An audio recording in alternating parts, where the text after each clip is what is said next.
Hey guys, तो last video में हमने डाइटम्स टेस्ट देखा था और अभी हम लोग गेटलर्स टेस्ट देखेंगे। तो इसमें होता क्या है कि हम लोग डिटेक्ट करते हैं कि जो ड्रोनिंग हुई है वो फ्रेश वाटर में हुई है या फिर सॉल्ट वाटर में हुई है। तो इसका प्रिंसिपल क्या है कि हम लोग जो राइट और लेफ्ट हार्ट चैम्बर्स है उसमें जो है हम लोग क्लोराइड का कंसनट्रेशन जो है वो कंपेयर करते हैं। तो सबसे पहले हम लोग चलते हैं कि अगर राइट साइड में अगर कंसंट्रेशन ज़्यादा है तो फ्रेश वाटर ड्रोनिंग होगी, और अगर लेफ़्ट साइड में क्लोराइड का कंसंट्रेशन ज़्यादा है तो सॉल्ट वाटर ड्रोनिंग होगी। एक्चुअली नॉर्मली क्या होता है कि लेफ़्ट और राइट दोनों साइड में जो है ना क्लोराइड का कंसंट्रेशन सेम होता है, बट अगर डिफरेंस जो है दोनों साइड का वो अगर 25% से ज़्यादा हो तो एक सिग्निफिकेंट वैल्यू होता है। अब इसका हम लोग कंसेप्ट देख लेते हैं हम कि जो लेफ़्ट साइड ऑफ हार्ट है वही जो है लंग से ब्लड रिसीव करता है। तो अगर लंग्स के लेवल पे जो ब्लड है उसमें अगर क्लोराइड का कंसंट्रेशन ज़्यादा होगा तो लेफ़्ट साइड ऑफ हार्ट में भी ज़्यादा मिलेगा, और अगर लंग्स के लेवल पे अगर कंसंट्रेशन कम है तो लेफ़्ट साइड ऑफ हार्ट में भी कम मिलेगा। तो फ्रेश वाटर ड्रोनिंग में क्या होता है, हाइपोटोनिक वाटर होता है। तो वो वाटर जो है वो लंग से अल्विलाई से वो ब्लड में एंटर करता है, तो वहाँ पे ब्लड का हेमोडाइलेशन होगा। अगर हेमोडाइलेशन होगा तो जाहिर बात है कि क्लोराइड का कंसंट्रेशन जो है वो लंग्स के लेवल पे कम हो जाएगा, और वही जो ब्लड है वो लेफ़्ट साइड ऑफ हार्ट पे रिसीव कर रहा है, तो लेफ़्ट साइड ऑफ हार्ट में भी क्लोराइड का कंसंट्रेशन होगा, और क्योंकि इधर कम हो रहा है तो राइट साइड में ज़्यादा होगा। सेम सॉल्ट वाटर के साथ, सॉल्ट वाटर जो होता है वो हाइपोटोनिक वाटर होता है।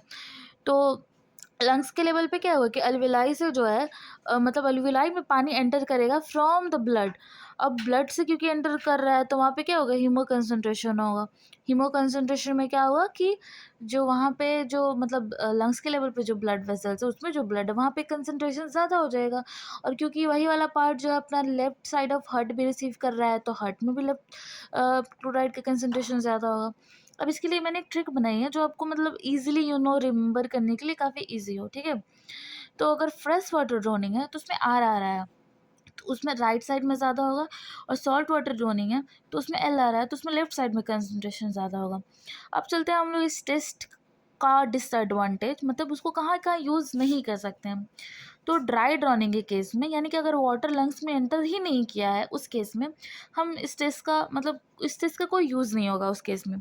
और दूसरा है कि डक्टस आर्टरियोसिस अगर पेटेंट है उस केस में भी नहीं होता। अब डक्टस आर्टरियोसिस होता क्या है, तो ये एक आर्टरी है जो कि फीटल लाइफ में दिखता है, और ये पल्मोनरी आर्टरी को डिसेंडिंग अओर्टा से कनेक्ट करता है।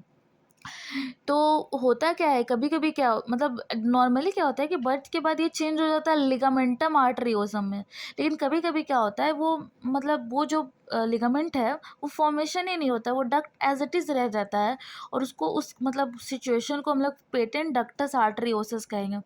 तो जिस केस में भी ये चीज़ होगा तो लेफ्ट और राइट मतलब साइड का ब्लड ऑलरेडी मिक्स होगा, क्योंकि पल्मोनरी आर्टरी और डिसेंडिंग आर्टरी एक दूसरे से कनेक्टेड है।